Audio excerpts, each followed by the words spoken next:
सतनाम वाहिगुरु साहिब जीओ। असंख नाम असंख थाव, अगम अगम असंख लोक। असंख नाव असंख थाव, अगम अगम असंख लोक। असंख कहें सिर पार हुए, अखरी नाम अखरी सालाह। अखरी ज्ञान गीत गुण गाह,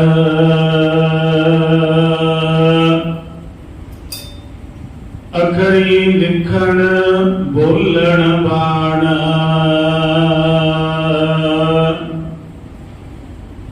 अखरा सिर संजोग विखाण,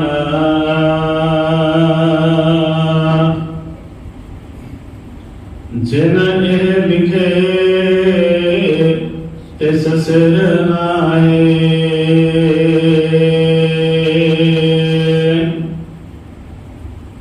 जिव हुर माए तिव तिम पाए,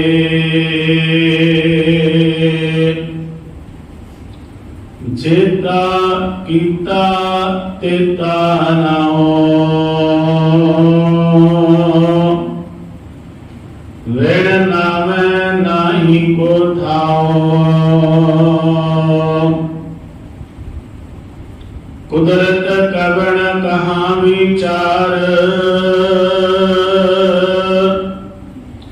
वार्या ना जामा एक बार, जो तुद भावै साई भली कार।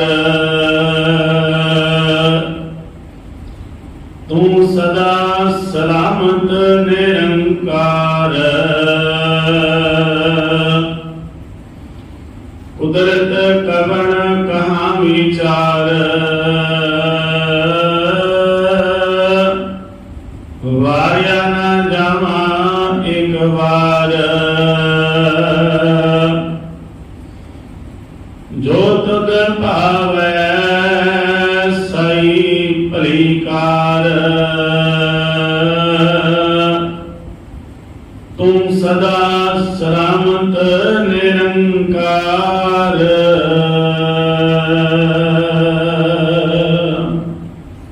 वाहिगुरु जी का खालसा, वाहिगुरु जी की फतेह। परम मते सन्मानयोग जुगो जुग अटल,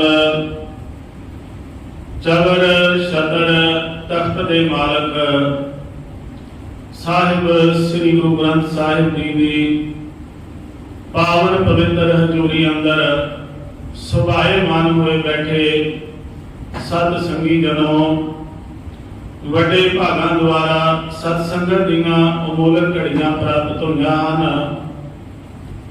आओ प्रेम भावना सहित आपां सिमरन विच हाजरियां भरियां हन।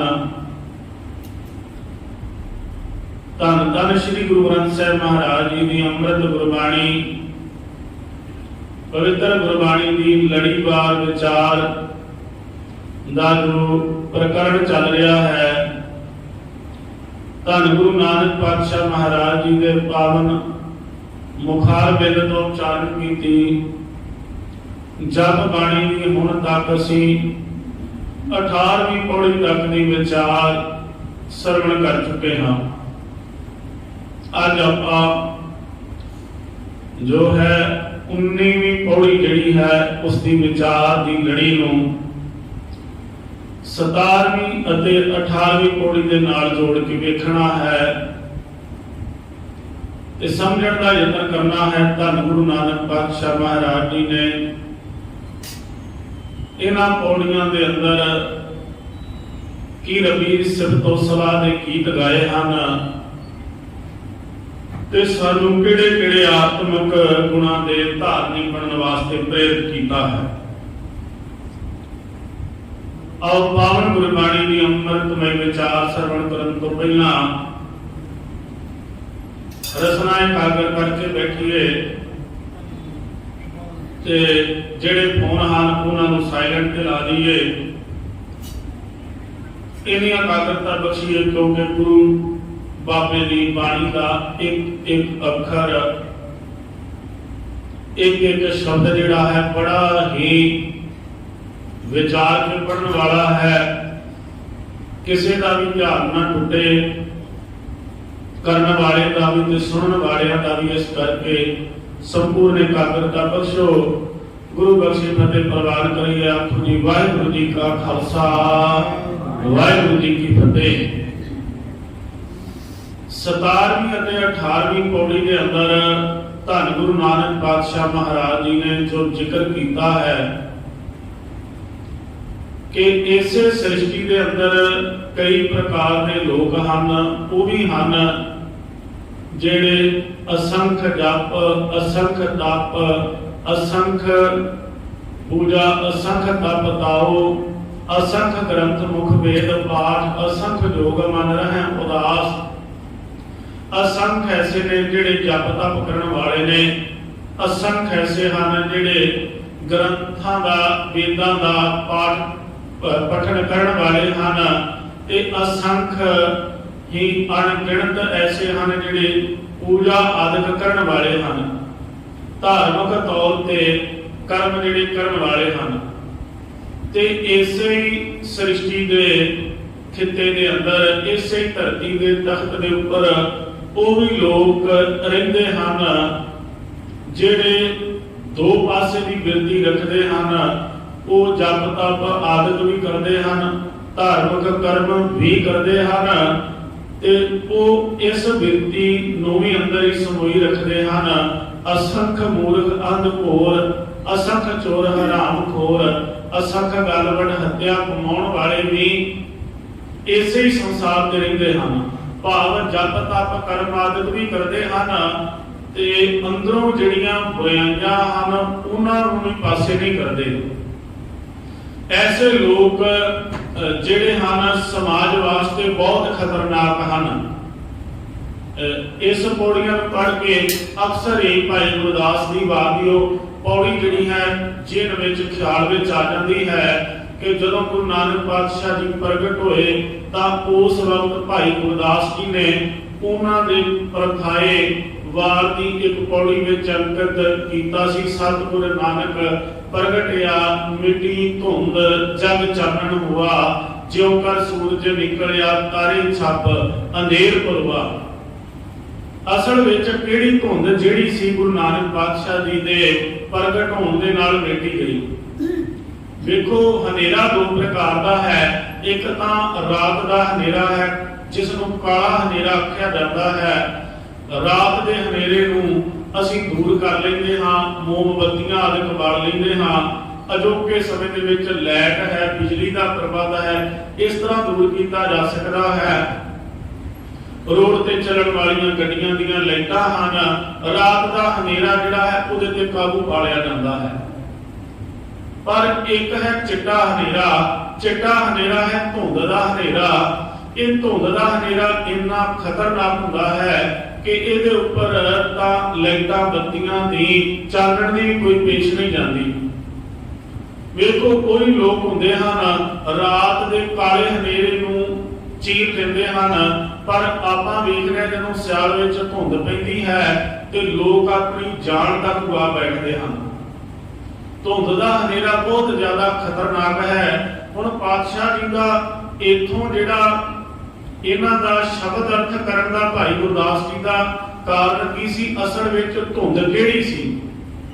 ਇੱਕ ਤਾਂ ਕਾਲੇ ਹਨੇਰੇ ਵਰਗੇ ਉਹ ਲੋਕ ਸਨ ਜਿਨ੍ਹਾਂ ਨੂੰ ਬਿਲਕੁਲ ਕੋਈ ਗਿਆਨ ਨਹੀਂ ਸੀ।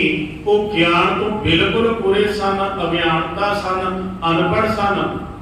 पर एक लोग वो चिट्टे हनेरे वर्गे सन ਜਿਹੜੇ ਜਾਣਦੇ ਤਾਂ ਸਾਰਾ ਕੁਝ ਹੀ ਸਨ। ਵੇਦਾਂ ਦਾ ਪਾਠ ਪਠਨ ਤੇ ਸ਼ਬਦ ਆਦਿਕ ਦੀ ਵਿਚਾਰ ਕਿ ਸਾਡੇ ਜੀਵਨ ਦੇ ਵਿੱਚ ਕੀ ਕੁਝ ਕਰਨ ਵਾਲਾ ਹੈ, ਸਾਰਾ ਕੁਝ ਜਾਣਦੇ ਹੋਏ ਵੀ ਧਰਮ ਦੇ ਵੱਡੇ ਤਬਕੇ ਦੇ ਲੋਕ ਜਿਹੜੇ ਸਨ ਉਹ ਕਰਮ ਕਰਦੇ ਸਨ, ਮਨ ਕਰਕੇ ਵਕਾਰ ਭੋਗਦੇ ਸਨ, ਤਾਂ ਉਹਨਾਂ ਨੂੰ ਭਾਈ ਗੁਰਦਾਸ ਜੀ ਨੇ ਚਿੱਟੇ ਹਨੇਰੇ ਧੁੰਦ ਨਾਲ ਤੁਲਨਾ ਦਿੱਤੀ ਹੈ। ਭਾਈ ਗੁਰਦਾਸ ਆਖਦੇ ਹਨ, ਕਾਲਾ ਹਨੇਰਾ ਖਤਰਨਾਕ ਨਹੀਂ, ਇਸ ਸੰਸਾਰ ਵਿੱਚ ਅਨਪੜ੍ਹ ਤੇ ਅਗਿਆਨੀ ਬੰਦੇ ਇੰਨੇ ਖਤਰਨਾਕ ਨਹੀਂ ਹਨ ਜਿੰਨਾ ਇਸ ਸੰਸਾਰ ਵਿੱਚ ਗਿਆਨਵਾਨ ਤੇ ਪੜ੍ਹਿਆ ਲਿਖਿਆ ਮਨੁੱਖ ਜਿਹੜਾ ਹੈ ਸੰਸਾਰ ਵਾਸਤੇ ਖਤਰਨਾਕ ਹੈ। ਵੇਖੋ ਭਾਵੇਂ ਵਿਦਿਆ ਨੂੰ ਬੜਾ ਮਾਣ ਦਿੱਤਾ ਗਿਆ ਹੈ, ਸਿੱਖੀ ਸਿੱਖਿਆ ਗੁਰ ਵਿਚਾਰ ਸਿੱਖਿਆ ਨੂੰ ਬੜਾ ਮਾਣ ਦਿੱਤਾ ਗਿਆ ਹੈ, ਪਰ ਜੇਕਰ ਆਪਾਂ ਇੱਕ ਅੰਤਰ ਦ੍ਰਿਸ਼ਟੀ ਨਾਲ ਵੇਖੀਏ ਇਸ ਸਮਾਜ ਦਾ ਉਜਾੜਾ ਜਦੋਂ ਵੀ ਕੀਤਾ ਹੈ ਬਹੁਤਾਤ ਵਿੱਚ ਪੜ੍ਹੇ ਲਿਖੇ ਮਨੁੱਖ ਨੇ ਕੀਤਾ ਹੈ। ਇਸ ਸੰਸਾਰ ਦਾ ਉਜਾੜਾ ਇੰਨਾ ਅਨਪੜ੍ਹ ਅਗਿਆਨਤਾ ਵਾਲੇ ਮਨੁੱਖਾਂ ਨੇ ਕੀਤਾ ਜਿੰਨਾ ਕਿ ਪੜ੍ਹੇ ਲਿਖੇ ਵਿਦਵਾਨ ਲੋਕਾਂ ਡਿਗਰੀਆਂ ਵਾਲਿਆਂ ਨੇ ਕੀਤਾ ਹੈ। ਕਿਉਂਕਿ ਪੜ੍ਹ ਲਿਖ ਕੇ ਜਿੱਥੇ ਮਨੁੱਖ ਵੇਖੋ ਗਿਆਨਵਾਨ ਹੋ ਜਾਂਦਾ ਹੈ ਉੱਥੇ ਉਹ ਇਹ ਵੀ ਜਾਣ ਲੈਂਦਾ ਹੈ ਕਿ ਕਿਸ ਤਰੀਕੇ ਦੇ ਨਾਲ ਸਮਾਜ ਦੇ ਵਿੱਚ ਕਿਹੜੀ ਚੀਜ਼ ਨੂੰ ਪ੍ਰਚਲਿਤ ਕੀਤਾ ਜਾ ਸਕਦਾ ਹੈ, ਕਿਹੜੇ ਤਰੀਕੇ ਨਾਲ ਸਮਾਜ ਨੂੰ ਲੁੱਟਿਆ ਜਾ ਸਕਦਾ ਹੈ। ਹੁਣ ਇਹਨਾਂ ਦੋਨਾਂ ਪੌੜੀਆਂ ਦੇ ਵਿੱਚ ਮਨੁੱਖ ਦੇ ਦੋਨਾਂ ਜੀਵਨਾਂ ਦੀ ਵਿਚਾਰ ਦਿੱਤੀ ਗਈ ਹੈ। ਅਸੰਖ ਜਪ ਅਸੰਖ ਤਪ ਤਾਓ, ਤੇ ਐਸੇ ਹੀ ਉਹ ਲੋਕ ਹਨ ਜਿਹੜੇ ਅਸੰਖ ਚੋਰ ਹਰਾਮਖੋਰ, ਅਸੰਖ ਮੂਰਖ ਅੰਧਖੋਰ, ਅਸੰਖ ਚੋਰ ਹਰਾਮਖੋਰ, ਉਹ ਵੀ ਲੋਕ ਹਨ ਜਪ ਤਪ ਆਦਿਕ ਵੀ ਕਰ ਲੈਂਦੇ ਹਨ ਪਰ ਮਨ ਵਿੱਚ ਵਕਾਰ ਵੀ ਜਿਹੜੇ ਹਨ ਪਾਲੀ ਰੱਖਦੇ ਹਨ। ਹੁਣ ਪਾਤਸ਼ਾਹ ਜੀ ਨੇ ਆਖਿਆ ਹੈ ਇਹ ਹੁਣ ਦੋਵੇਂ ਖਤਰਨਾਕ ਹਨ। ਜੇਕਰ ਜਪ ਤਪ ਕਰਕੇ ਵੀ ਕਰਮ ਕਰਕੇ ਵੀ ਧਾਰਮਿਕ ਕਰਮ ਕਰਕੇ ਵੀ ਮਨੁੱਖ ਦੀਆਂ ਬਿਰਤੀਆਂ ਵਕਾਰੀ ਹਨ ਤਾਂ ਫਿਰ ਐਸਾ ਮਨੁੱਖ ਕਿਸੇ ਵੀ ਕੰਮ ਦਾ ਨਹੀਂ ਹੈ। ਹੁਣ ਜਿਸ ਤਲ ਤੇ ਮਨੁੱਖ ਨੇ ਆਪਣਨਾ ਹੈ, ਇੱਕ ਜਿਹੜੀ ਪਾਤਸ਼ਾਹ ਮਹਾਰਾਜ ਜੀ ਨੇ ਵਿਵੇਕ ਬੁੱਧ ਦੀ ਜਿਸ ਵਿੱਚ ਗੱਲ ਕੀਤੀ ਹੈ ਉਹ ਇਸ 19ਵੀਂ ਪੌੜੀ ਦੇ ਵਿੱਚ ਦਰਜ ਕੀਤੀ ਗਈ ਹੈ। ਇਹਨਾਂ ਦੋਨਾਂ ਪੌੜੀਆਂ ਦਾ ਜਿਹੜਾ ਸਾਰ ਹੈ ਉਹ ਇਸੇ ਦੇ ਵਿੱਚ ਹੈ। ਪਾਤਸ਼ਾਹ ਕਿਰਪਾਲਤਾ ਕਰਦੇ ਹਨ। ਇਹਨਾਂ ਪੌੜੀਆਂ ਦੇ ਵਿੱਚ ਜਿਹੜੀ ਸਮਾਨ ਇੱਕ ਸ਼ਬਦ ਆਇਆ ਹੈ ਉਸ ਤੋਂ ਆਪਾਂ ਗੱਲ ਆਰੰਭ ਕਰੀਏ। ਜਦੋਂ ਪਾਤਸ਼ਾਹ ਕਥਨ ਕਰਦੇ ਹਨ, ਕੁਦਰਤ ਕਵਣ ਕਹਾਂ ਵਿਚਾਰ, ਵਾਰਿਆ ਨਾ ਜਮ ਇੱਕ ਵਾਰ। हे ਪਾਤਸ਼ਾਹ ਤੇਰੀ ਇਹ ਜਿਹੜੀ ਕੁਦਰਤ ਹੈ, ਜਿਹੜਾ ਕੁਝ ਤੂੰ ਇਸ ਖਿੱਤੇ ਇਸ ਧਰਤੀ ਵਿੱਚ ਸਾਜਿਆ ਹੈ, ਇਸ ਕੁਦਰਤ ਦਾ ਕਿਸੇ ਤਰੀਕੇ ਵੀ ਇਸ ਨੂੰ ਬਿਆਨ ਨਹੀਂ ਕੀਤਾ ਜਾ ਸਕਦਾ। ਕੁਦਰਤ ਕਵਣ ਕਹਾਂ ਵਿਚਾਰ, ਵਾਰਿਆ ਨਾ ਜਮ ਇੱਕ ਵਾਰ ਦੇ ਵਿੱਚ ਮੈਂ ਪੂਰੇ ਇਸ ਤੇਰੇ ਪਸਾਰੇ ਦੀ ਵਿਚਾਰ ਜਿਹੜੀ ਹੈ ਨਹੀਂ ਬਿਆਨ ਕਰ ਸਕਦਾ। ਜੇ ਮੈਂ ਤੇਥੋਂ ਇੱਕ ਜਨਮ ਲੈ ਕੇ ਵਿਚਾਰ ਕਰਨ ਵਾਸਤੇ ਇਹ ਜਨਮ ਵੀ ਵਾਰ ਦੇਵਾਂ ਤਾਂ ਇੱਕ ਵਾਰ ਵੀ ਵਾਰਿਆ ਭਾਵ ਪੂਰਾ ਬਿਆਨ ਤੂੰ ਨਹੀਂ ਕੀਤਾ ਜਾ ਸਕੇਗਾ। ਜੋ ਤੁਧ ਭਾਵੈ, ਫਿਰ ਪਾਤਸ਼ਾਹ ਆਖਦੇ ਹਨ ਕਰਨਾ ਕੀ ਬਣਦਾ ਹੈ। ਇਸ ਕਰਕੇ ਪ੍ਰਮਾਤਮਾ ਅੱਗੇ ਅਰਦਾਸ ਹੀ ਕਰਨੀ ਹੈ ਕਿ ਪ੍ਰਮਾਤਮਾ ਜੋ ਵੀ ਤੇਰੀ ਕਾਰ, ਜੋ ਵੀ ਤੇਰਾ ਕਾਰ ਵਿਹਾਰ ਸੰਸਾਰ ਵਿੱਚ ਚੱਲ ਰਿਹਾ ਹੈ ਉਹ ਤੈਨੂੰ ਭਾਉਂਦਾ ਜੋ ਹੈ ਉਹੀ ਤੂੰ ਕਰਦਾ ਹੈ। ਜੋ ਤੁਧ ਭਾਵੈ ਸਾਈ ਭਲੀ ਕਾਰ, ਤੂੰ ਸਦਾ ਸਲਾਮਤ ਨਿਰੰਕਾਰ, ਤੂੰ ਸਦਾ ਹੀ ਇਸ ਸੰਸਾਰ ਵਿੱਚ ਸਲਾਮਤ ਹੈ ਭਾਵ ਸਦੀਵ ਕਾਲ ਸੱਚ ਹੈ। ਹੁਣ ਜਿਸ ਕੁਦਰਤ ਦੇ ਪਸਾਰੇ ਦਾ ਧੰਨ ਗੁਰੂ ਨਾਨਕ ਪਾਤਸ਼ਾਹ ਮਹਾਰਾਜ ਜ਼ਿਕਰ ਕਰਦੇ ਹਨ, ਕਹਿਣ ਲੱਗੇ ਉਹਦੇ ਵਿੱਚੋਂ ਇੱਕ ਕਿਣਕਾ ਮਾਤਰ ਜਿਹੜਾ ਹੈ ਮੈਂ ਕਥਨ ਕਰਨ ਦਾ ਯਤਨ ਕਰਨ ਲੱਗਾ ਹਾਂ, ਜਿਸ ਦੇ ਵਿੱਚੋਂ ਇਸ ਪੌੜੀ ਦੇ ਆਰੰਭ ਵਿੱਚ ਪਾਤਸ਼ਾਹ ਨੇ ਆਖਿਆ ਹੈ ਅਸੰਖ ਨਾਵ ਅਸੰਖ ਥਾਵ। ਅਸੰਖ ਦਾ ਅਰਥ ਆਪਾਂ ਪਿਛਲੇ ਦੀਵਾਨਾਂ ਵਿੱਚ ਸੁਣ ਚੁੱਕੇ ਹਾਂ। ਅਸੰਖ ਜਿਹੜਾ ਸੰਖਿਆ ਤੋਂ ਰਹਿਤ ਹੋਵੇ, ਜਿਹੜਾ ਕਿਸੇ ਵੀ ਸੰਖਿਆ ਵਿੱਚ ਨਹੀਂ ਆਉਂਦਾ, ਜਿਹੜਾ ਗਿਣਤੀ ਵਿੱਚ ਨਹੀਂ ਆਉਂਦਾ। ਅਸਲ ਵਿੱਚ ਅਸੰਖ ਵਾਸਤੇ ਤਾਂ ਅਸੀਂ ਅਣਗਿਣਤ ਸ਼ਬਦ ਵੀ ਨਹੀਂ ਵਰਤ ਸਕਦੇ, ਕਿਉਂਕਿ ਅਣਗਿਣਤ ਸ਼ਬਦ ਵੀ ਜਿਹੜਾ ਹੈ ਉੱਥੇ ਲਾਗੂ ਹੋ ਜਾਂਦਾ ਹੈ ਜਿੱਥੇ ਗਿਣਤੀ ਮੁੱਕ ਜਾਂਦੀ ਹੈ। पर उस कुदरत के पसारे वास्ते अणगिणत भी छोटा पै जाता है। इस करके पातशाह ने इस शब्द नूं सोखिया कर दिता है, असंख, संख्या दे विच आउंदा ही नहीं। हे परमात्मा, इन्ने तेरे नाम हन जिन्हां दी कोई संख्या नहीं। असंख नाम, असंख ताप, ते इहो जिहे असंख भाव अनंत ऐसे थाम हन जिन्हां दे बारे मनुख दी जिथों तक पहुंच ही नहीं है। नाम शब्द जिहड़ा है देखो सौखा है, इसनूं समझना पंजाबी विच नाम आपां वरतदे हां ते नाम देखो किसी भी चीज का जदों नाम रखिया जाता है उसकी विशेषता दर्शा के नाम रख दिता जाता है। क्योंकि संसार विच जिन्नी देर तक किसी नाल संबंध जोड़ना है नाम तो बिना संबंध नहीं जोड़ सकता। सौखे तौर पे जे समझना होवे जे परमात्मा दे नाल भी रिश्ता जोड़ना है तां भगतां ने आपां कल दे दीवान विच सरवण कीता सी कि वक्खो वखरे नाम लैके रब नूं पुकारन दा यतन कीता।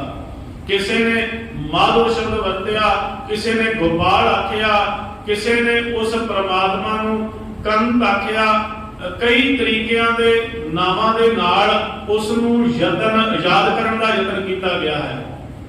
ਜਿਵੇਂ ਪਾਤਸ਼ਾਹ ਕਥਨ ਕਰਦੇ ਹਨ, ਅਵਲ ਅੱਲਾਹ ਨੂਰੇ ਪਾਇਆ ਕੁਦਰਤ ਕੇ ਸਭ ਬੰਦੇ ਇੱਕ ਨੂਰ ਦੇ ਸਭ ਜਗ ਉਪਜਿਆ, ਕਿਉਂਕਿ ਇੱਕ ਨੂਰ ਤੋਂ ਹੀ ਸਾਰਾ ਕੁਝ ਉਪਜਿਆ ਹੈ। ਇਸ ਕਰਕੇ ਪ੍ਰਮਾਤਮਾ ਦੇ ਜਿਤਨੇ ਨਾਮ ਹਨ ਉਹ ਬਹੁਤ ਹਨ, ਉਹਨਾਂ ਦੀ ਕੋਈ ਗਿਣਤੀ ਨਹੀਂ ਹੈ। कोई बोले राम राम, कोई खुदाए, कोई सेवे गुसैया, कोई अलाए कारण करण करीम, कृपा धार रहीम। कोई परमात्मा नूं राम आके याद करता है, कोई अल्लाह आके याद करता है। जितने भी परमात्मा दे नाम हैं सारे नाम उस करते दे ऊपर खरे उतरते हैं। जिवें आखिए संसार के लोग अपने नाम तो अंकित कर लेंगे हैं पर संसारी बंदियां दे ऊपर नाम खरे नहीं उतरते। जेकर आप संसारक तौर पर लै लीए किसी बंदे का नाम जिहड़ा है जेकर आप जिहड़ा है रखिया है किसी तरीके नाल भी राम रख दिता है।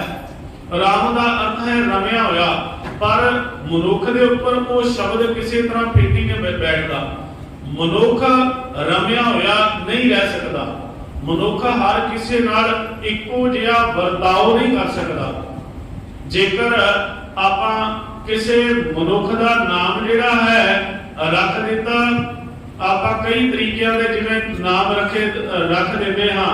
किसी का नाम निमर रख दिता ते उहदे विच निमरता वाले गुण वेखण नूं नहीं मिलदे। निमरत रख देने हां नाम, पर निमरता जिहड़ी है नेड़े भी नहीं झलकदी। इसे तरह कई तरीकिਆਂ ਦੇ नाम आपां संसार विच अंकित कर दिंदे हां। फलाने का नाम साहिब है, साहिब का अर्थ है मालक, पर ਉਹਦਾ नौकर जिहड़ी भी पहुंच नहीं रखता समाज विच। नाम उसका साहिब रख दिता है। कई तरीकिਆਂ ਦੇ विशेषण ला के नाम रखे जाते हैं। नाम रखा जाता है सूरमा, पर मनुख जिहड़ा है इतना डरपोक सुभाव का होता है, उसके ऊपर नाम फेटी नहीं बैठता।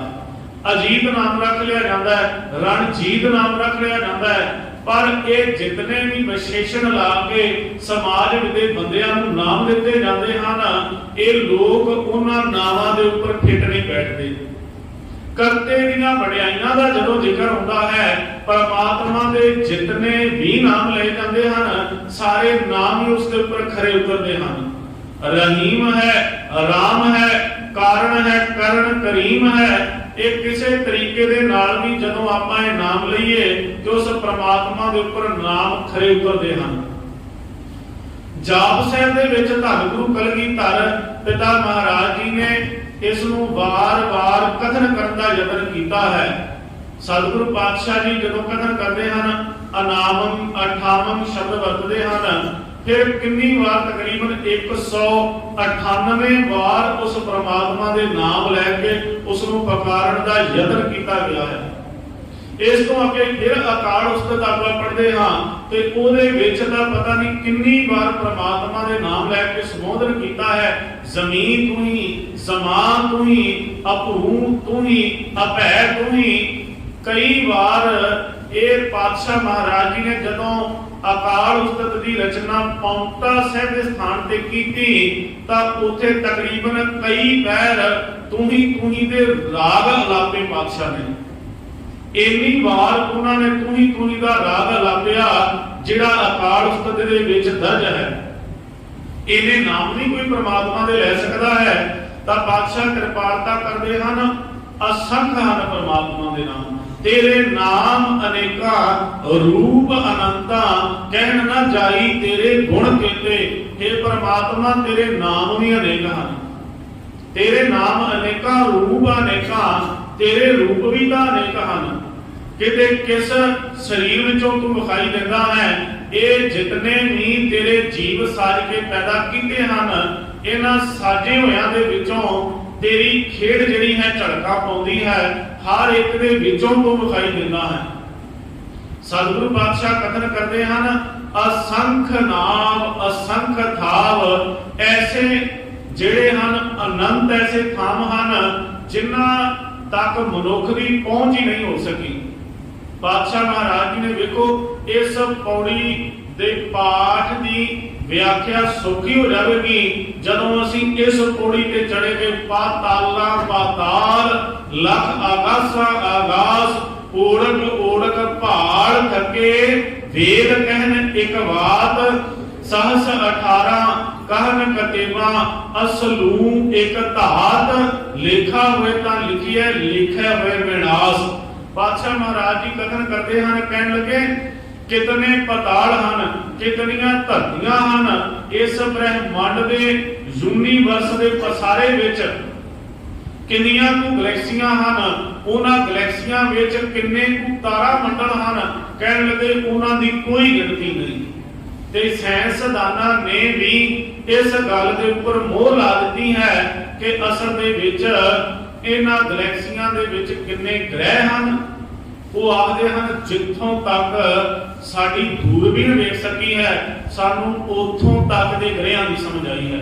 मंगल तक, शनि तक, सूरज तक, चंद्रमा तक, जिथे तक साडी पहुंच बनी है उथों तक सानू नजर आया है। पर ब्रह्मांड का पसारा, इस गगन का पसारा ते पता नहीं कितना कोई है, अजे भी साइंसदान इसे खोज विच हैं।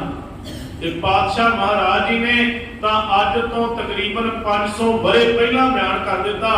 इस पूरे ब्रह्मांड के पसारे की जदों गल आउंदी है तो ये असंख्य थाव हैं, पताला पताल हैं, इन्हां दी कोई गिनती नहीं है। मनुखी पहुंच तो ये सारा कुछ ही परे है।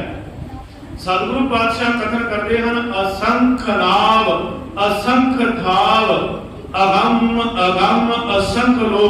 अगम का अर्थ इत्थे गमता तो रहत नहीं है, अगम का अर्थ नहीं है अपहुंच, जिथे तक मनुख की पहुंच ना बन सके।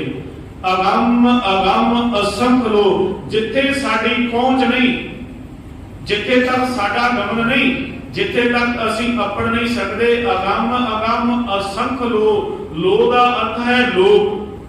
ऐसे लोग, ऐसे पताल, ऐसियां धरतियां जिथों तक साडी पहुंच नहीं हो सकती। सतगुरु पातशाह कथन करते हैं, अगम अगम असंख्य लो, असंख्य कहे सिर भार होए। जेड़ा इसनूं कथन करन दा यतन भी करता है, जेड़ा आखदा है असंख्य हन, भाव गिनती दे विच हन, असंख्य कहे अणगिणत आखदियां भी साडे सिर ते भार ही पैंदा है, बोझ ही पैंदा है। क्योंकि जेकर असी कोई विशेषण ला के किसी भी गिनती नूं बयान कर दिता, जिवें कोई आखदा सी 1000 हन, कोई आखदा सी 7 पताल हन, कोई आखदा सी 7 आकाश हन, पर खेड उस तो भी अगे भी बनी तां उन्हां मनुखां दा कहा होया जिहड़ा है वक्ती तौर ते सच ना रहा। जदों बाद विच किसी ने आके ये आखिया कि इन्हां धरतियां दी, इन्हां ग्रहां दी कोई गिनती नहीं है, ਧੰਨ ਗੁਰੂ ਨਾਨਕ ਪਾਤਸ਼ਾਹ ਤੋਂ ਪਹਿਲਾਂ ਤਾਂ ਇਹ ਹੀ ਕਥਨ ਕੀਤਾ ਜਾ ਰਿਹਾ ਸੀ, 7 ਪਤਾਲ ਤੇ 7 ਆਕਾਸ਼ ਹਨ। ਤੇ ਪਿਛਲੀ ਪੌੜੀ ਵਿੱਚ ਆਪਾਂ ਪੜ੍ਹ ਕੇ ਵੀ ਆਏ ਹਾਂ, ਜਿਹੜੀ ਧਰਤੀ ਹੈ ਉਸ ਨੂੰ ਇੱਕ ਬੈਲ ਨੇ ਥੰਮਿਆ ਹੋਇਆ ਹੈ। ਤਾਂ ਪਾਤਸ਼ਾਹ ਮਹਾਰਾਜ ਜੀ ਨੇ ਇਹਨਾਂ ਸਾਰੀਆਂ ਵਿਚਾਰਾਂ ਨੂੰ ਸਪਸ਼ਟ ਕਰ ਦਿੱਤਾ ਸੀ। ਨਾ ਤਾਂ ਇਹ ਧਰਤੀ ਨੂੰ ਕੋਈ ਧੌਲ ਚੁੱਕਣ ਵਾਲਾ ਹੈ ਤੇ ਨਾ ਹੀ ਇੱਥੇ ਕੋਈ 7 ਪਤਾਲ 7 ਆਕਾਸ਼ ਹਨ, ਇਹਨਾਂ ਦੀ ਬਹੁ ਗਿਣਤੀ ਹੈ ਤੇ ਇਹ ਸਾਰਾ ਪਸਾਰਾ ਸੰਖਿਆ ਤੋਂ ਰਹਿਤ ਹੈ, ਜਿਸ ਵਾਸਤੇ ਅਸੰਖ ਸ਼ਬਦ ਵਰਤਿਆ ਹੈ ਪਾਤਸ਼ਾਹ ਜੀ ਨੇ। ਅਸੰਖ ਕਹੇ ਸਿਰ ਭਾਰ ਹੋਏ, ਜਿਹੜੇ ਇਸ ਨੂੰ ਆਖਣ ਦਾ ਯਤਨ ਵੀ ਕਰਨਗੇ ਉਹਨਾਂ ਦੇ ਸਿਰ ਤੇ ਭਾਰ ਹੀ ਪਵੇਗਾ। ਉਹਨਾਂ ਦੀ ਸੋਚ ਵਿੱਚ ਇਹ ਸ਼ਬਦ, ਇਹ ਅੱਖਰ ਛੋਟੇ ਪੈ ਜਾਣਗੇ। ਗੈਲੀਲੀਓ ਇੱਕ ਸਾਇੰਸਦਾਨ ਹੋਇਆ ਸੀ, ਉਸਨੇ ਧਰਤੀ ਦੇ ਬਾਰੇ ਅਨੁਮਾਨ ਲਾਇਆ ਸੀ। ਆਮ ਤੌਰ ਤੇ ਬਾਈਬਲ ਦੇ ਵਿੱਚ ਇਹ ਗੱਲ ਲਿਖੀ ਸੀ ਕਿ ਧਰਤੀ ਚਪਟੀ ਹੈ, ਪਰ ਉਸ ਸਾਇੰਸਦਾਨ ਨੇ ਆਖਿਆ ਸੀ ਧਰਤੀ ਗੋਲ ਹੈ। ਉਹਨਾਂ ਨੇ ਆਖਿਆ ਕਿ ਇਸ ਨੇ ਨਵੇਂ ਵਿਚਾਰ ਕਿਉਂ ਦਿੱਤੇ ਨੇ, ਕਿਉਂਕਿ ਇੱਥੇ ਤਾਂ ਬਾਈਬਲ ਦੇ ਵਿੱਚ ਇਹ ਲਿਖਿਆ ਹੋਇਆ ਹੈ। ਤਾਂ ਉਸ ਵਕਤ ਉਸ ਸਾਇੰਸਦਾਨ ਨੂੰ ਜੁਰਮ ਜਿਹੜਾ ਹੈ ਉਸ ਨੂੰ ਦਿੱਤਾ ਗਿਆ, ਉਸ ਨੂੰ ਸਜ਼ਾ ਦਿੱਤੀ ਗਈ, ਸਜ਼ਾਏ ਮੌਤ ਦਿੱਤੀ ਗਈ ਕਿ ਇਸ ਨੇ ਧਾਰਮਿਕ ਗ੍ਰੰਥ ਤੋਂ ਉਲਟ ਬਿਆਨ ਦਿੱਤੇ ਹਨ। ਪਰ ਅਸਲ ਵਿੱਚ ਜਦੋਂ ਉਹਨਾਂ ਲੋਕਾਂ ਨੂੰ ਸਮਝ ਪਈ ਕਿ ਵਾਕਿਆ ਹੀ ਧਰਤੀ ਚਪਟੀ ਨਹੀਂ ਹੈ, ਧਰਤੀ ਜਿਹੜੀ ਹੈ ਗੋਲਾਕਾਰ ਹੈ, ਤਾਂ ਉਹਨਾਂ ਨੇ ਉੱਥੇ ਗੈਲੀਲੀਓ ਦਾ, ਉਸ ਸਾਇੰਸਦਾਨ ਦਾ ਜਿਹੜਾ ਹੈ ਨਾਮ ਬੋਰਡ ਲਗਾਇਆ ਹੋਇਆ ਹੈ। ਕਿਉਂਕਿ ਜਿਹੜੇ ਲੋਕ ਇਹ ਵਿਚਾਰ ਦੇ ਦਿੰਦੇ ਹਨ ਕਿ ਇਹ ਬ੍ਰਹਿਮੰਡ ਦਾ ਪਸਾਰਾ, ਇਹਨਾਂ ਧਰਤੀਆਂ ਦਾ ਪਸਾਰਾ ਇਸ ਤਰ੍ਹਾਂ ਹੈ, ਇੰਨੀ ਗਿਣਤੀ ਦਾ ਹੈ, ਤਾਂ ਪਾਤਸ਼ਾਹ ਆਖਦੇ ਹਨ ਜਿਹੜਾ ਕੋਈ ਕਥਨੀ ਕਰਨ ਵਾਲਾ ਹੈ ਉਸ ਦੇ ਸਿਰ ਤੇ ਭਾਰ ਹੀ ਪਵੇਗਾ। ਕਿਉਂਕਿ ਇਸ ਪਸਾਰੇ ਨੂੰ ਬਿਆਨ ਕਰਨਾ, ਕਹਿਣ ਲੱਗੇ, ਬਹੁਤ ਔਖਾ ਹੈ, ਜਿਹੜਾ ਗਿਣਤੀ ਤੋਂ ਰਹਿਤ ਹੈ। ਅਸੰਖ ਕਹੇ ਸਿਰ ਭਾਰ ਹੋਏ। ਹੁਣ ਪਾਤਸ਼ਾਹ ਅਗਲੇਰੇ ਬਿਆਨ ਦੇ ਵਿੱਚ, ਅਗਲੀ ਪੰਕਤੀ ਦੇ ਵਿੱਚ ਕਿਰਪਾਲਤਾ ਕਰਦੇ ਹਨ, ਅਖਰੀ ਨਾਮ ਅਖਰੀ ਸਲਾਹ। ਸਤਿਗੁਰੂ ਪਾਤਸ਼ਾਹ ਕਥਨ ਕਰਦੇ ਹਨ ਅੱਖਰ ਜਿਹੜੇ ਹਨ ਬਹੁਤ ਜ਼ਰੂਰੀ ਹਨ। ਪਰਮਾਤਮਾ ਦਾ ਨਾਮ 20 ਅੱਖਰਾਂ ਦੇ ਨਾਲ ਹੀ ਲਿਆ ਜਾਂਦਾ ਹੈ। ਅਖਰੀ ਨਾਮ ਅਖਰੀ ਸਲਾਹ। ਸਲਾਹ ਦਾ ਅਰਥ ਹੈ ਉਸ ਦੀ ਸਿਫਤੋ ਸਲਾਹ, ਵਡਿਆਈ। ਅੱਖਰਾਂ ਦੇ ਨਾਲ ਹੀ ਨਾਮ ਪੁਕਾਰਿਆ ਜਾਂਦਾ ਹੈ। ਜਿਵੇਂ ਆਪਾਂ ਆਖੀਏ ਕਿ ਕਿਸੇ ਨੂੰ ਪੁਕਾਰਨਾ ਹੋਵੇ ਤਾਂ ਅੱਖਰਾਂ ਦੀ ਘਾਟ ਸਾਨੂੰ ਘੜਨੀ ਪੈਂਦੀ ਹੈ। ਅੱਖਰ ਜਿਹੜੇ ਹਨ ਵਰਤਣੇ ਪੈਂਦੇ ਹਨ। ਅੱਖਰਾਂ ਤੋਂ ਬਿਨਾਂ ਕਿਸੇ ਵੀ ਤਰ੍ਹਾਂ ਦਾ ਨਾਮ ਲੈ ਕੇ ਪੁਕਾਰਿਆ ਨਹੀਂ ਜਾ ਸਕਦਾ। ਅੱਖਰ ਜਿਹੜੀ ਭਾਸ਼ਾ ਹੈ, ਅੱਖਰ ਜਿਨ੍ਹਾਂ ਦੀ ਮਨੁੱਖ ਵਰਤੋਂ ਕਰਦਾ ਹੈ ਇੱਕ ਦੂਜੇ ਨੂੰ ਪੁਕਾਰਨ ਵਾਸਤੇ, ਕਹਿਣ ਲੱਗੇ ਇਸ ਤੋਂ ਬਿਨਾਂ ਤਾਂ ਪ੍ਰਮਾਤਮਾ ਦੇ ਨਾਲ ਸੰਬੰਧ ਵੀ ਨਹੀਂ ਜੁੜਦਾ। ਅਖਰੀ ਨਾਮ ਅਖਰੀ ਸਲਾਹ, ਅੱਖਰਾਂ ਦੇ ਨਾਲ ਹੀ ਮਨੁੱਖ ਜਿਹੜਾ ਹੈ ਪ੍ਰਮਾਤਮਾ ਦਾ ਨਾਮ ਪੁਕਾਰਦਾ ਹੈ ਤੇ ਅੱਖਰਾਂ ਦੇ ਨਾਲ ਹੀ ਉਸ ਪ੍ਰਮਾਤਮਾ ਦੀ ਸਿਫਤੋ ਸਲਾਹ ਹੈ ਬੋਲੀ ਦੇ ਸ਼ਬਦਾਂ ਦੇ ਦੁਆਰਾ। ਅੱਖਰਾਂ ਤੋਂ ਭਾਵੇਂ ਬੋਲੀ ਦੇ ਸ਼ਬਦ ਵਰਤ ਕੇ, ਬੋਲਣ ਤੋਂ ਬਿਨਾਂ ਕਿਸੇ ਦੇ ਨਾਲ ਸੰਬੰਧ ਨਹੀਂ ਜੁੜਦਾ। ਇੱਕ ਬੋਲ ਹੀ ਮਨੁੱਖ ਦਾ ਹੈ। ਵੇਖੋ ਬੋਲ ਜਿਹੜਾ ਹੈ ਵਿਗਾੜ ਵੀ ਪਾ ਸਕਦਾ ਹੈ ਤੇ ਬੋਲ ਜਿਹੜਾ ਹੈ ਸੰਬੰਧ ਵੀ ਜੋੜ ਸਕਦਾ ਹੈ। ਇੱਕ ਮਨੁੱਖ ਦਾ ਬੋਲ ਜਿਹੜਾ ਹੈ ਕਈ ਤਰੀਕੇ ਦੇ ਜਿਹੜਾ ਹੈ ਪਵਾੜੇ ਵੀ ਪਾ ਸਕਦਾ ਹੈ। ਵੇਖੋ ਜਦੋਂ ਵੀ ਸੰਸਾਰ ਦੇ ਵਿੱਚ ਕਿਤੇ ਜਗ੍ਹਾ ਤੇ ਯੁੱਧਾਂ ਦਾ ਕੁਝ ਕਾਰਨ ਬਣਿਆ ਤਾਂ ਉਹ ਵੀ ਇੱਕ ਅੱਖਰਾਂ ਤੋਂ, ਸ਼ਬਦਾਂ ਤੋਂ ਹੀ ਬਣਿਆ ਹੈ। ਸ਼ਬਦਾਂ ਕਰਕੇ ਕਿਸੇ ਦੀ ਤੋਹੀਨ ਕੀਤੀ ਗਈ ਤੇ ਉਹਨਾਂ ਸ਼ਬਦਾਂ ਕਰਕੇ ਵੱਡੇ ਵੱਡੇ ਜੰਗ ਜਿਹੜੇ ਹਨ ਹੋ ਗਏ ਸਮਾਜ ਵਿੱਚ। ਆਪਾਂ ਸੌਖਾ ਸਮਝਣਾ ਹੋਵੇ, ਦ੍ਰੋਪਦੀ ਨੇ ਦੁਰਯੋਧਨ ਨੂੰ ਬੋਲਾਂ ਦੇ ਬਾਣ ਮਾਰੇ ਸਨ। ਜਦੋਂ ਉਹਨੇ ਵੇਖਿਆ ਇਹੋ ਜਿਹੇ ਧਰਤੀ ਤੇ ਰੰਗ ਬਖੇਰੇ ਸਨ ਜਿਨ੍ਹਾਂ ਨੂੰ ਵੇਖ ਕੇ ਪਾਣੀ ਭਾਸਦਾ ਸੀ, ਦੁਰਯੋਧਨ ਕੰਧ ਦੇ ਨਾਲ ਟਕਰਾਇਆ ਤੇ ਦ੍ਰੋਪਦੀ ਨੇ ਚਬਾਰੇ ਵਿੱਚੋਂ ਬੋਲ ਮਾਰੇ ਸਨ। ਅੰਨੇ ਦੀ ਔਲਾਦ ਅੰਨੀ ਰਹੀ ਹੈ। ਇਹ ਬੋਲਾਂ ਦੇ ਬਾਣ ਜਿਹੜੇ ਸਨ ਦੁਰਯੋਧਨ ਦਾ ਅੰਦਰ ਵਿੰਨ ਗਏ ਸਨ। ਉਹ ਸਾਖਿਆ ਸੀ, ਕਹਿਣ ਲੱਗੇ ਜਿਹੜੇ ਬੋਲਾਂ ਕਰਕੇ ਤੂੰ ਮੇਰੀ ਤੋਹੀਨ ਕੀਤੀ ਹੈ इन्हां बोलां दा इन्हां शब्दां दा तैनूं जरूर पछतावा करना पेगा।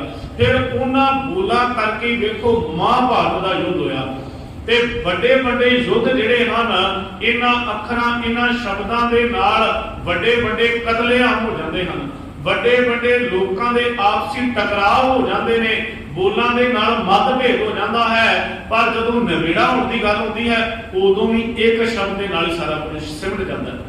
जदों कोई किसी नूं गल ला के आखदा है कि मैनूं मुआफ कर दे तां ओह मुआफी शब्द भी एक अखरां दा शब्द ही हुंदा है। एक शब्द दे नाल ਵਿਗਾੜ पै जाता है।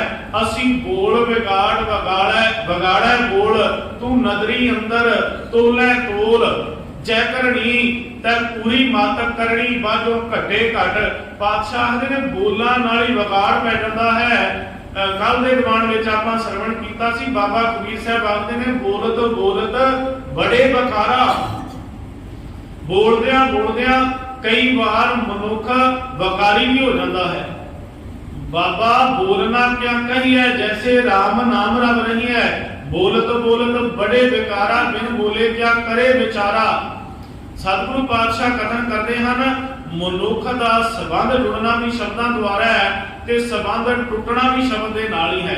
इसे करके जदों रब नाल संबंध जुड़न की गल आई तां उत्थे भी भगतां ने अपने संबंध जोड़ के अखरां दे नाल रब नूं पुकारिया।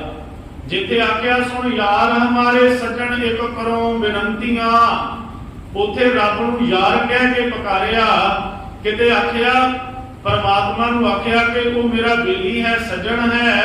कई तरीकों के नाल रब दे नाल संबंध जुड़न वास्ते भी ये शब्द ही वरते गए। सतगुरु पातशाह कथन करते हैं अखरी नाम अखरी सलाह। अखरां दे नाल शब्दां दे नाल ही परमात्मा दा नाम लिया जाता है ते इन्हां शब्दां अखरां दे नाल ही उहदी सिर तो सलाह वरती जाती है। अखरी ज्ञान गीत गुण गा। इत्थे गा शब्द तो गौणा नहीं है।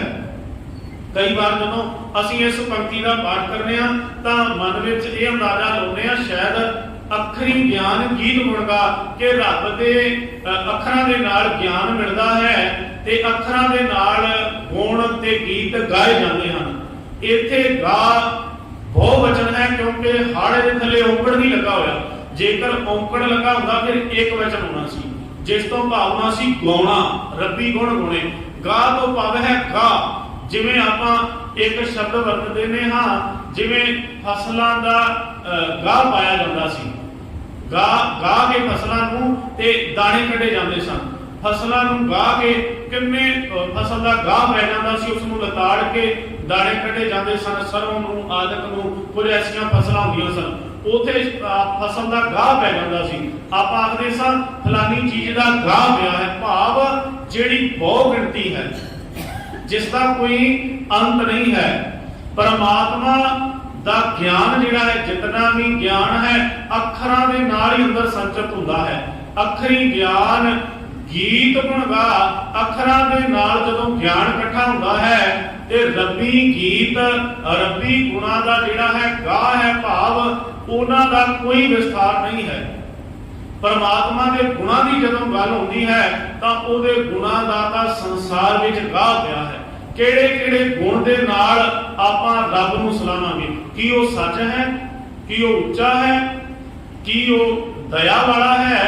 किन्ने कु विशेषण ला के रब नूं याद करांगे जितने भी असीं गुण रब दे परथाए वरतांगे सारे गुण छूटे पै जांदे हन। इसे करके पातशाह आखदे हन अखरी ज्ञान। अखरां दे नाल ही ज्ञान इकट्ठा कीता जाता है। मनुख ने अज तक जिन्ना भी कुछ इकट्ठा किया है अखरां दे नाल ही इकट्ठा किया है। जिवें आपां वेखदे हां कोई मनुख डॉक्टर बन जाता है उसने डॉक्टर की डिग्री ले ली है। हुण असीं हस्पताल विच गए ते उसने साडे कोलों दवाई देण तो पहलां 500 की पर्ची कटा ली। असीं आखिया कि वेखो क्यों जिहा बंदा है दवाई अजे दित्ती नहीं ते 500 की पर्ची कट दी है 300 की पर्ची कट दी दवाई अजे दित्ती नहीं ते इन्हां नूं किन्नी मौज है। कुर्सी उत्ते बैठ जाते हैं ते 2 अखर लिखण दा भी वेखो उन्हां दी 500 रुपया फीस है। पर आ ਜਿਹੜੇ ਦੋ ਅੱਖਰ ਲਿਖੇ ਨੇ ਨਾ, ਇਹਨਾਂ ਅੱਖਰਾਂ ਨੂੰ ਆਪਣੇ ਅੰਦਰ ਸਮਾਉਣ ਵਾਸਤੇ ਉਹਨੇ ਕਈ ਰਾਤਾਂ ਦੀ ਨੀਂਦ ਗਵਾਈ। ਪਹਿਲਾਂ ਆ ਦੋ ਅੱਖਰ ਲਿਖਣ ਵਾਸਤੇ ਹਜ਼ਾਰਾਂ ਹੀ ਅੱਖਰ ਜਿਹੜੇ ਨੇ ਆਪਣੇ ਦਿਮਾਗ ਦੇ ਅੰਦਰ ਇਕੱਠੇ ਕੀਤੇ ਨੇ। ਕਈ ਰਾਤਾਂ ਦੀ ਨੀਂਦ ਤਿਆਗੀ ਉਹਨੇ ਲਿਪ ਕੇ ਜਾਗ ਕੇ ਪੜਿਆ ਹੈ। ਫਿਰ ਉਹਨੇ ਕਈ ਆਪਣੇ ਪਰਿਵਾਰ ਦੇ ਖੁਸ਼ੀਆਂ ਦੇ ਕਾਰਜ ਮਾਹੌਲ ਛੱਡ ਦਿੱਤੇ ਨੇ। ਕਿਤੇ ਉਹ ਪਾਰਟੀ ਵਿੱਚ ਨਹੀਂ ਗਿਆ, ਉੱਥੋਂ ਵੀ ਕੈਂਸਲ ਕਰ ਦਿੱਤਾ। ਉਹਨੇ ਆਖਿਆ ਮੇਰੀ ਪੜ੍ਹਾਈ ਬੜੀ ਹੈ, ਮੇਰਾ ਕੰਮ ਬੜਾ ਹੈ। ਜੇਕਰ ਮੈਂ ਆ ਖੁਸ਼ੀਆਂ ਦੇ ਮਾਹੌਲ ਵਿੱਚ ਚਲਾ ਗਿਆ, ਜਿਵੇਂ ਅਸੀਂ ਬੱਚਿਆਂ ਨੂੰ ਆਖਦੇ ਹਾਂ ਕਿ ਅੱਜ ਜ਼ੋਰ ਦੇ ਕੇ ਪੜ੍ਹ ਲਵੋ, ਜਿਤਨਾ ਵੀ ਅੱਜ ਪੜ੍ਹ ਲਵੋਗੇ ਉਨੀ ਹੀ ਤਰੱਕੀ ਕਰ ਲਵੋਗੇ। जितना ज्ञान देखो डॉक्टर की फीस इसे करके ही है क्योंकि उन्हें 4 साल 5 साल मेहनत करके डिग्री ली है, रातां जाके अखरां नूं दिमाग विच भरिया है। असीं क्यों नहीं कुर्सी ते बैठ के जिहड़ा है फीस लै ली। कोई इंजीनियर तक दा बंदा है, किसी भी पढ़ाई विद्या वाला कोई टीचर तबके का बंदा है जिहड़ा कुर्सी ते बैठ के बच्चों नूं पढ़ाउंदा है। देखो असी कहण मात्र ते आखदे ने किन्ना सौखा काम है इहदे वास्ते। ये तां कुर्सी ते जाके बैठ जांदे ने तां रुपये ही कमाउंदे ने, ते एक बंदा दिहाड़ी ला रहा है। देखो वो जिहड़ा दिहाड़ी कर रहा है उन्हें दिमाग उत्ते बोझ भी तेरी ना पाया, उन्हें अपने समय नूं गवा दिता है। पर जिन्हां ने अज किसी पदवी ते पहुंचे ने, बड़े बड़े साइंसदान, बड़े बड़े जिहड़े हन खोजी, बड़े बड़े फिलोसफर, डॉक्टर डिग्रियां दे लोग, उन्होंने कई रातां दी नींद गवाई है। कई दिनां दे विच कई पुस्तकां नूं ग्रंथां नूं पढ़िया, फिर अपने दिमाग विच ज्ञान नूं इकट्ठा कीता है ते फिर उसे ज्ञान दे द्वारा ही वो लोकां दा भला करन विच जुट गए ने। बादशाह कृपा करते ने, सारा कुछ किस दे नाल होया? अखरी ज्ञान, अखरां दे नाल ज्ञान मिलिया, उसे ज्ञान नूं समाज विच वंडिया गया।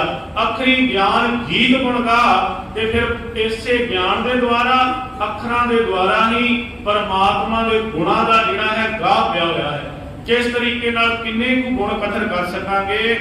अखरी लिखण बोलण बाण, इन्हां अखरां दे नाल ही, अखरां द्वारा, बाण दा अर्थ है बोली, अखरां दे द्वारा ही मनुख लिखदा है, लिख के समाज विच प्रचारदा है। कई तरीकों का कोई लिखदा है। अखरी लिखण बोलण बाण, अखरां नाल ही लिखिया जांदा है। अखरां नाल लिख के कईयां तक मैसेज पहुंचते हैं। वेखो अजोके समय विच शायद इन्हां शब्दां दी थां सोशल मीडिया ने, मोबाइल ने ले ली होवे, पर तुसीं हैरान रह जाओगे। हुण भी वेखो जिहड़े पुरातन चिन्ह सन ना, पुरातन अखर सन, उन्हां पुरातन अखरां ने अज भी अपनी थां लई हुई है। चाहे सोशल मीडिया है, हुण भी जदों असीं किसी कोल संदेश भेजना होवे ते कई तरीकिਆਂ ਦੇ ਉਹ ਅੱਗੇ ਜਿਹੜੇ ਹਨ ਥੰਬਨੇਲ आ ਜਾਂਦੇ ਹਨ। जेकर किसी को प्रसन्नता का सुनिया भेजना है तो चिन्ह आ गया, वो उस तरीके का चेहरा बनया। जे किसी को उदास भई मैं उदास हाँ चिन्ह भेजना है तो वह भेज दिता। इस भावें सोशल मीडिया आ गया, विज्ञान का युग आ गया, पर यह अखर कभी खत्म नहीं होंगे क्योंकि बादशाह महाराज जी ने आख्या ये अखर खिर जाएंगे, वो अखर इनमें ना है। ये अखर दे भावें जिहड़े हन खत्म हो जाएंगे जिथे, पर वो करता इन्हां अखरां विच नहीं होंदा। उस परमात्मा तो सारी बोली आई है, सारे अखर आए हैं। कोई अखरां दे नाल लिख के समाज नूं ज्ञान वंड रहा है, अखरी लिखण बोलण बाण, ते कोई अखरां दे नाल ओ जिही बोली दे नाल ओ जी भाषा दे नाल संबंध जोड़ रहा है। अखरी लिखण बोलण बाण, अखरां सिर संजोग वखाण। इथे संजोग का अर्थ है जुड़ना। अखरां सिर संजोग वखाण, इन्हां अखरां दे सिर ते ही किसी का संजोग बन रहा है। इन्हां अखरां दे नाल ही संजोग वखाण, किसी का संजोग वखाण तो भाव है संजोग बन रहा है। अखरां दे नाल ही संजोग बनते हैं। बोली के द्वारा भाषा दे नाल ही संबंध जुड़ता है। जदों भी जुड़ता है किसी नूं आवाज अखरां दे नाल ही मारी जाती है। अखरी लिखण बोलण बाण, अखरां सिर संजोग वखाण। बादशाह कृपा करते ने, जिन ये लिखे तिस सिर नाहे। जिन्हां ने ये अखर लिखे हैं, जिन ये लिखे तिस सिर नाहे, जिन्हां ने ये अखर लिखे हैं, ये अखर उन्हां दे सिर दे उपर नहीं हैं, भाव इन्हां दा लिखा जिहड़ा है। जिन ये लिखे भाव की है, जिसने ये संजोग के अखर लिख दिते गए हैं, जिसने संबंध बनाए हैं, इन्हां अखरां दे हेठां वो करता नहीं होता, जिस करते तो ये अखर आए हैं।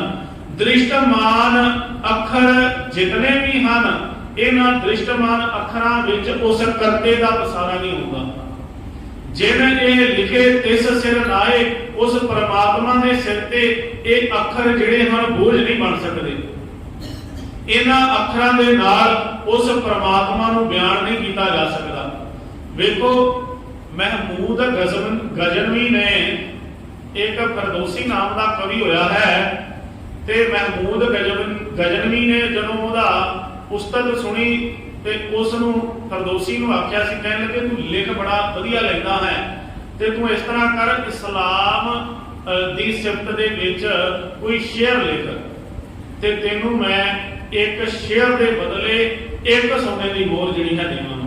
उन्हें एक ग्रंथ लिखिया जिहदे विच फरदौसी ने 60,000 शेर लिखे सन।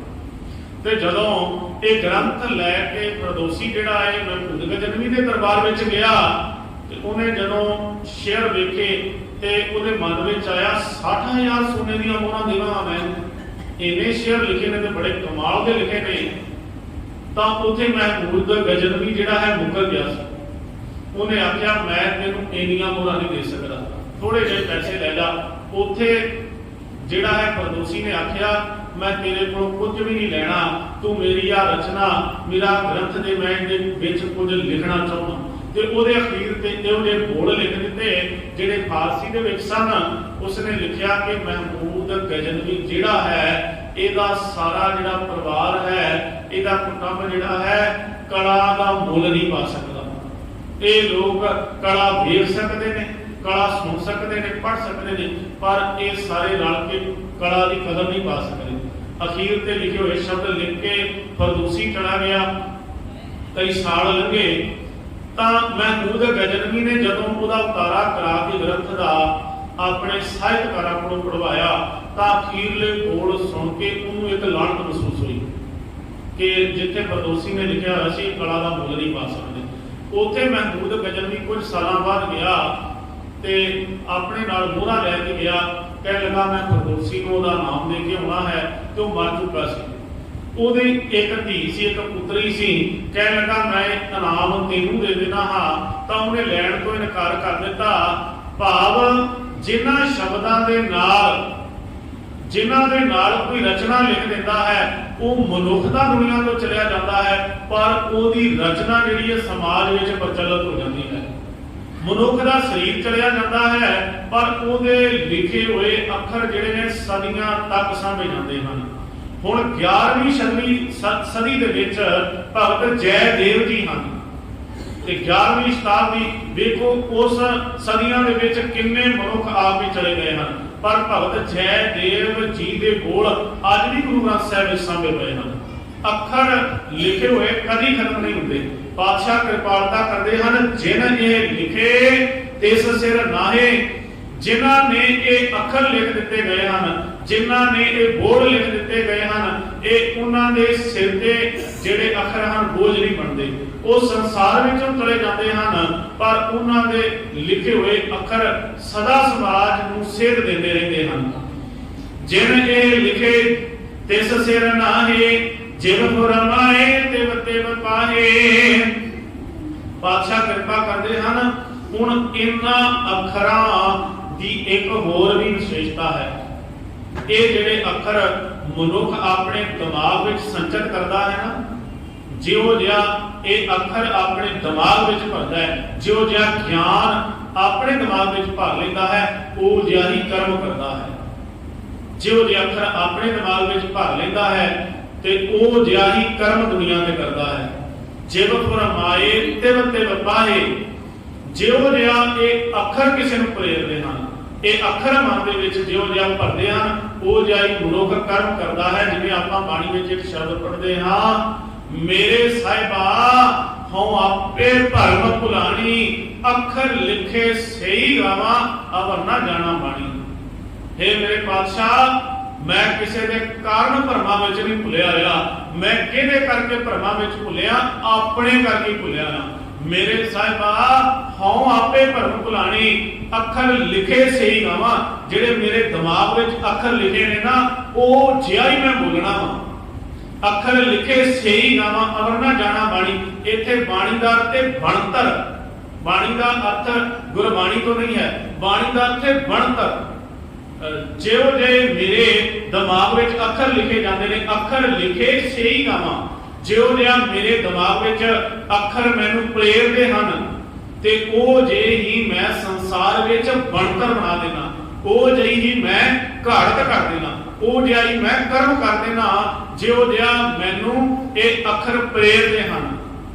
किसी नूं ये अखर जिहड़े हन चंगे कर्मां दे ला दिंदे हन, किसी नूं ये अखर जिहड़े हन जे वो मलीनता अपने दिमाग में भर लेंदा है, तां वो जिहड़ा है वो जे कर्मां दे नाल ही छुड़ जांदा है। पातशाह कृपा करदे ने, जिहो फरमाए जिहो जिहा फरमान ये अखर मनुख के दिमाग में पैदा करी जाते हैं, वो जिहा ही कर्म करी जाता है। जे फरमाए तिव तिव पाहे, जेता कीता तेता नाओ।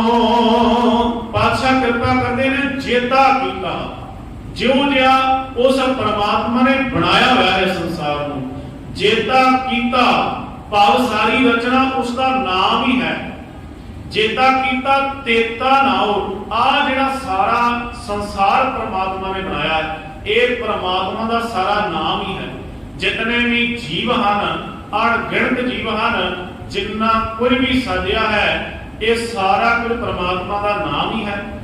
देखो, जेकर आपां परमात्मा के पसारे की गल जदों करने आ, ते परमात्मा का पसारा भी जिहड़ा है, परमात्मा किवें प्रगट होया, वो भी तां अखरां तो ही प्रगट होया है। जदों आपां पढ़ रहे हाँ परमात्मा के पसारे की गल, तां धन गुरु नानक पातशाह आखदे हन, एका पसाओ। सतगुरु पातशाह कथन करते हैं, जेता कीता तेता नाओ, विण नावै नाही को थाओ। सतगुरु पातशाह कथन करते हैं कि परमात्मा का पसारा एक कवाओ होया। जेता कीता तेता नाओ, विण नावै नाही को थाओ। उस परमात्मा के नाम तो बिना होर दूजा कोई भी थां नहीं है। जिस दिन उसका पसारा होया, वो भी एक कवाओ। कवाओ का अर्थ है शब्द। वो परमात्मा का पसारा भी एक शब्द तो बनया है, एक शब्द एक आवाज तो परमात्मा प्रगट होया है। जेता कीता तेता नाओ, विण नावै नाही को थाओ। नाम तो बिना, परमात्मा के नाम तो बिना कोई भी धरती की थां नहीं है जिथे परमात्मा मौजूद ना हो। जेता कीता तेता नाओ, विण नावै नाही को थाओ। अखीरले पावन बचन निरोई सेव हन, कुदरत कवण कहा विचार, वारिया न जावा एक बार। हे परमात्मा, तेरी इस कुदरत नूं मैं किस तरीके नाल बयान करा, क्योंकि पहलियां जिहड़ियां दो पौड़ियां सन, 17वीं ते 18वीं पौड़ी, उन्हां दे विच पातशाह जी ने जिक्र कीता सी कई मनुख लोग ऐसे ने जिहड़े जप तक भी कमाउंदे ने ते ओह मूर्खता दे तल ते भी जिंदगी जिउंदे हन। उन्हां दे मन विच व्यापार चोरियां आदि भी चलदे हन, पर पातशाह आखदे हन जदों कोई उस करते दी सृष्टि नाल जां उहदे पसारे नाल जुड़ जांदा है, जदों उसनूं ये बोध हो जाता है कि उहदा पसारा तां अणगिणती है, उहदा था कोई नहीं, असंख नाव असंख थाव, ते परमात्मा के पसारे की कोई गिनती नहीं, तां ओह इन्हां दोनां पहलियां विचारां नूं छड्ड के ते एक करते नाल जुड़ जाता है। जिथे पातशाह कृपालता करते हैं, मैं तीजे बुध विवेकां की जिथे गल करते हैं, जिथे पातशाह कृपालता करते हैं, प्यारे इन बिन मिलन ना जाई, मैं किए कर्म अनेका, हार प्रयो स्वामी के द्वारा तीजे बुध विवेकां। हे परमात्मा, मैं बड़े कर्म कांड करके देख रहे हैं, तुसी मैनूं एक विवेक बुध की बख्शिश कर देवो, तां करके मैं एक परमात्मा नाल जुड़ सकां। पातशाह कृपालता करन। आपां अज 19वीं पौड़ी की विचार श्रवण की है। धन गुरु नानक पातशाह मेरा करन एक एक शब्द नूं आधार बना के आपां हिरदे विच वसा के झोली विच पा के लै जाइए। यतन करिए घर विच भी गुरबाणी का सहज पाठ गुरबाणी के अर्थ भाव पढ़न का यतन करिए। तां ही सतगुरु पातशाह महाराज जी कृपालता करनगे। सारिਆਂ ਦੇ सिर ते मेरा भरिया हत्थ रखण। ਜਿਹੜੇ ਆਪਾਂ ਸਮਾਂ ਕੱਢ ਕੇ गुरबाणी की विचार के सिमरन विच हाजरियां भरदे हां, सारिਆਂ ਦਾ बहुत बहुत धन्यवाद है। सतगुरु पातशाह कृपालता करन होईयां बेअंत भुलां दी खिमा जी। वाहिगुरू जी का खालसा वाहिगुरू जी की फतेह। आराम